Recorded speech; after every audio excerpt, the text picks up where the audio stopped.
রাজধানীর পল্টন থানায় মানব পাচার মামলায় ১/১১ সাবেক সেনা কর্মকর্তা লেফটেন্যান্ট জেনারেল মাসুদ উদ্দিন চৌধুরীর ৫ দিনের রিমান্ড মঞ্জুর করেছে আদালত।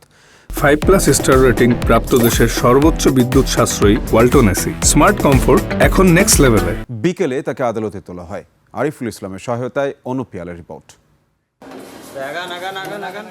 মঙ্গলবার সাবেক সেনা কর্মকর্তা লেফটেন্যান্ট জেনারেল মাসুদ উদ্দিন চৌধুরীকে কঠোর নিরাপত্তায় তোলা হয় আদালতে। তার বিরুদ্ধে মোট 11টি মামলা। তবে সাবেক এই সেনা কর্মকর্তাকে মানব পাচার মামলায় গ্রেপ্তার দেখিয়ে আদালতে তোলা হয়।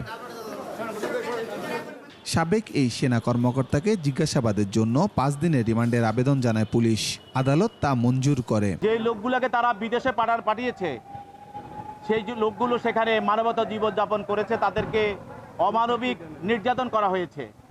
তো সেই জন্য সব কিছু মিলিয়ে তাদেরকে এই বিষয়গুলো বের করার জন্য তদন্তকারী কর্মকর্তা তার বিরুদ্ধে 5 দিনের রিমান্ড মঞ্জুর প্রার্থনা করেছিলেন।